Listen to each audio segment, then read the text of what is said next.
Selamat pagi Bapak, Ibu, Saudara dan adik-adik yang dikasihi oleh Tuhan. Pada pagi hari ini yang berbahagia kita berjumpa melalui program Satu Hati Sapaan Tuhan tiap pagi, edisi Rabu 12 April 2023. Sebelum kita melakukan pelayanan dan kegiatan pada hari ini, sejenak kita akan mendengarkan, menghayati, dan merenungkan sebagian dari sabda Tuhan. Namun sebelum itu kita akan mempersiapkan hati dengan bersatu di dalam doa memohon pertolongan Tuhan dan mendengarkan serta merenungkan sabdanya. Mari kita bersama-sama berdoa.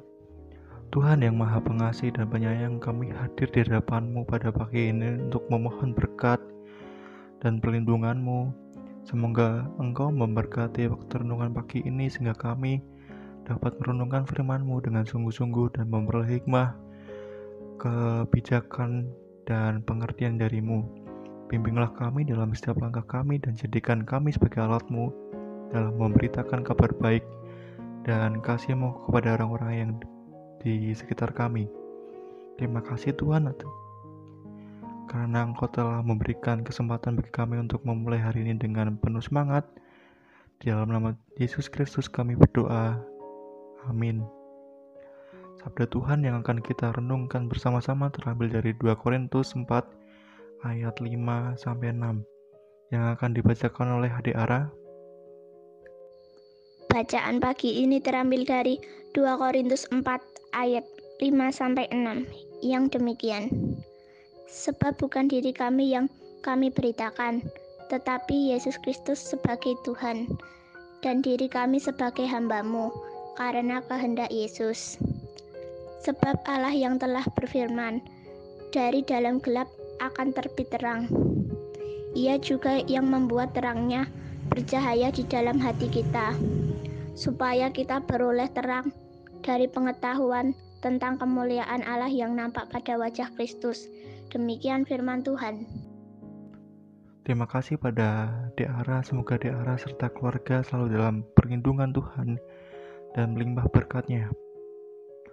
Bapak, Ibu, Saudara, dan adik-adik, subtema renungan kita pada hari ini adalah dalam gelap terbitlah terang, yang terambil dari 2 Korintus 4 ayat 5-6. Pasal ini menyajikan pengajaran mengenai bagaimana seharusnya kita berbuat atau bertindak sebagai pengikut Kristus. Dalam ayat 5, Rasul Paulus menyatakan bahwa kita bukanlah menyampaikan diri kita sendiri, melainkan Kristus yang menyatakan dirinya melalui kita. Kita bukanlah pusat perhatian, tetapi Kristuslah yang harus ditempatkan pada posisi pusat. Kita harus menghilangkan ego kita dan menjadi inklusif, serta membiarkan Kristus bekerja melalui diri kita.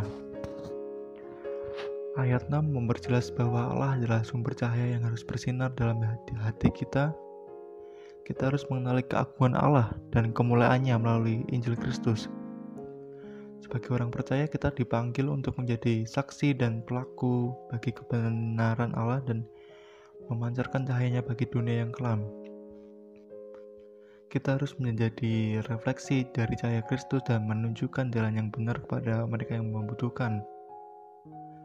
Dari dalam dunia yang semakin gelap, kita sebagai pengikut Kristus harus bersinar lebih terang daripada sebelumnya. Mari kita hidup sebagai contoh yang benar dan menjadikan Kristus sebagai pusat hidup kita, sehingga kita dapat menjadi alat bagi Allah untuk memancarkan cahayanya kepada dunia. Kita harus mengenal Kristus lebih dalam dan membiarkan dan memberikan hidup kita sepenuhnya kepada Allah.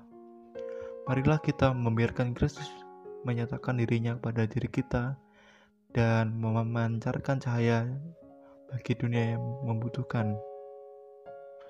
Mari pada saat ini kita mengakhiri renungan pagi ini dengan berdoa. Tuhan, kami bersyukur karena waktu renungan pagi ini Engkau telah membuka hati dan pikiran kami untuk memahami firman-Mu.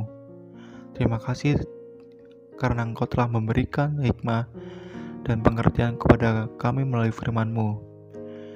Kami memohon agar Engkau melindungi dan memberkati kami pada hari ini dan selalu membimbing kami dalam setiap langkah yang terus kami lakukan. Jangan membiarkan kami terpisah dari kehadirat-Mu, dan ajarkanlah kami untuk selalu mempercayai-Mu dan mengandalkan-Mu dalam setiap situasi. Bantu kami untuk memancarkan cahaya-Mu di dalam hidup kami, dan menjadikan kami sebagai alat-Mu untuk berbuat baik kepada orang-orang di sekitar kami. Kami berdoa untuk Engkau agar melimpahkan kebahagiaan dan damai sejahtera bagi keluarga kami dan saudara-saudara kami dalam iman. Dan terima kasih Tuhan karena Engkau telah mendengarkan doa-doa kami. Hanya ini Tuhan doa kami, di dalam nama Yesus Kristus kami berdoa dan mengucap syukur. Amin.